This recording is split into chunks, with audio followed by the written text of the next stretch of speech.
ಆಗುವಂಥದ್ದು, ಶ್ವಾಸಕೋಶ ಸ್ವಲ್ಪ ಸಮಸ್ಯೆ ಆಗುವಂಥದ್ದು, ಸ್ವಲ್ಪ ಕಫ ಮತ್ತು ಕೆಮ್ಮು, ನೆಗಡಿ ಈ ರೀತಿಯಾದಂಥ ಸಿಂಪ್ಟಮ್ಸ್ ಇರುವಂಥದ್ದು ಬರುವಂಥದ್ದಕ್ಕೆ ಈ ರೆಸ್ಪಿರೇಟರಿ ಇನ್ಫೆಕ್ಷನ್ಸ್ ಅಂತ ಹೇಳ್ತೀವಿ. ಅದರಲ್ಲಿ ಬೇರೆ ಬೇರೆ ಥರ ವೈರಸಸ್ಸಿಂದ ಬರ್ತದೆ. ಅದರಲ್ಲಿ ಈ HMPV ಕೂಡ ಒಂದು ಸ್ಪಷ್ಟವಾಗಿ ಹೇಳುವಂಥದ್ದು, ಇದೇನು ಹೊಸ ವೈರಸ್ ನಮ್ಮ ದೇಶದಲ್ಲಿ ಬಂದಿಲ್ಲ, ಮೊದಲಿಂದನೂ ಕೂಡ ಇದೆ ಮತ್ತು ಇದರಲ್ಲಿ ಯಾವುದೇ ರೀತಿಯ ಇದು ಹಾನಿಕಾರವಾದಂಥ ವೈರಸ್ ಅಂತ ಹೇಳೋಕ್ಕಾಗೋದಿಲ್ಲ, ಅಥವಾ ಇದರಿಂದ ಮರಣಾಂತಿಕ ವೈರಸ್ ಅಂತಲೂ ಕೂಡ ಹೇಳೋಕ್ಕಾಗೋದಿಲ್ಲ.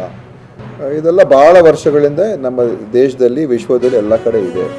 ಪ್ರಥಮವಾಗಿ ಪತ್ತೆ ಹಚ್ಚಿದ್ದು 2001ನೇ ಇಸ್ವಿಯಲ್ಲಿ ನೆದರ್ಲೆಂಡ್ಸಲ್ಲಿ ಎಲ್ಲೊಂದು ಕಡೆ ಅದನ್ನು ಪ್ರಥಮವಾಗಿ ಪತ್ತೆ ಹಚ್ಚಿದ್ರು. ಅದರಿಂದ ಇದು ಸಹಜವಾಗಿರುವಂಥದ್ದು. ಮತ್ತು ಏನು ಕೇಂದ್ರ ಸರ್ಕಾರ ಮತ್ತು ICMR ಅವರು ಮತ್ತು ಏನು ಅವರೆಲ್ಲ ಇದನ್ನು ಸರ್ವೆಲೆನ್ಸ್ ಮಾಡ್ತಾ ಇರ್ತಾರೆ, ಇಂಥ ಒಂದು ILI ಕೇಸಸ್ಸಲ್ಲಿ ಬಂದಾಗ ಅದರಲ್ಲಿ 1% ಜನರಿಗೆ ಈ HMPV ಬರುವಂಥದ್ದು ಕಾಣ್ತದೆ ಅಂತ ಹಿಂದೆಯಿಂದ ಇರುವಂಥ ಡೇಟಾ. ಆದ್ದರಿಂದ ಇದರಿಂದ ಒಂದು ಫೆಟಾಲಿಟೀಸ್ ಏನು ಭಾಳ ಕಮ್ಮಿ.